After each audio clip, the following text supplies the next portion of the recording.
yeah, music.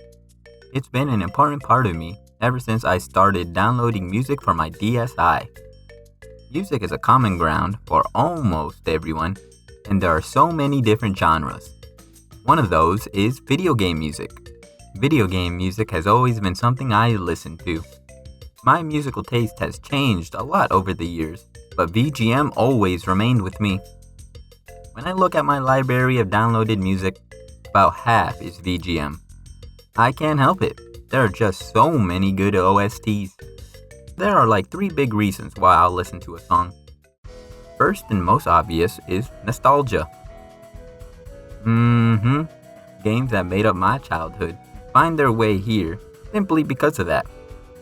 Pokemon Black and White has its entire OST dumped onto my phone. Also, the entire Diamond Pearl Platinum lives on my phone too. Dire Docks has been played an unhealthy amount, and I don't think that's gonna change. Ever.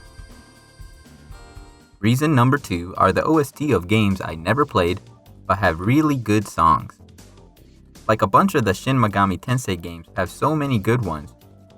Sonic music is jamming as well, but no Sega consoles in my house, except for a Genesis, which we had no games or controllers for.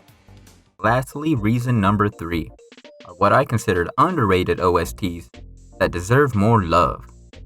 I like finding them, since it's kinda like a treasure hunt, looking for a hidden gem. Everyone and their grandma knows Bob on Battlefield, but I don't think I've ever seen anyone talk about the best version of Big Blue. It's not a Smash remix. Instead, it's on the coolest F-Zero game, F-Zero GX. But that game's got 4 versions of Big Blue alone, so which one is it? It's not Infinite Blue, not Cover of Big Blue's theme, not Night of Big Blue, but it's Big Blue Arranged. I feel like this song got buried in so many Big Blues and all in the same game, and it sucks because hands down, Big Blue Arranged is the best song to come out of F-Zero GX and the best version of Big Blue. But if you look it up, it's sadly overshadowed by the others. That's why I make sure to include it in my collection. Another OST that's largely ignored is Mario Artist Talent Studio. This time there's actually a good reason though, since it was Japan exclusive, and it was released on the Nintendo 64 disk drive, a console add-on that was commercially put to shame by the Virtual Boy of all consoles. This game has some really grooving tracks, but since it was shackled to the DD, it had to go down with the sinking ship. One of the cool things about VGM are all the fan creations that exist. You can find lots of channels here on YouTube with very talented musicians behind them, and it's just amazing. Some of my favorite channels are Bran, a chiptune arranger that gives OSTs a new sound as well as making pixel art for the videos. Another channel I really like is John Joy Taze. Where in the world would we be without Mario Paint 2? And then there's RR Theo, the person responsible for reigniting my desire to start looking for VGM again. They made music for a Mario ROM hack called What a Mario World, and they used the Super Mario World sound font to create new themes for the game's overworld.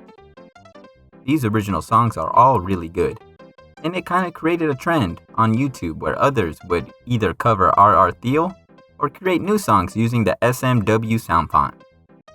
So, if you watched up to this point, you probably agree with me that VGM is just as respectable as regular music, right? Both take time and effort to make, and both can be very moving. For some reason though, it feels like VGM plays second fiddle to traditional music. Like when the topic of music comes up, you can't really bring up video game music. For example, if someone asks you, "Hey, what's your favorite song?" and you answer, "Well, it's TV Time from Deltarune Chapter 3+4. People are gonna give you that look. And if you try to explain what it is, you're just gonna get blank stares and, "Oh yeah, sounds pretty cool." One time, one of my coworkers was memeing on another because she was big on K-pop. Then he asked me, "What do you listen to?" Well, Hazy Maze Cave 30-minute extended was playing in my earbud.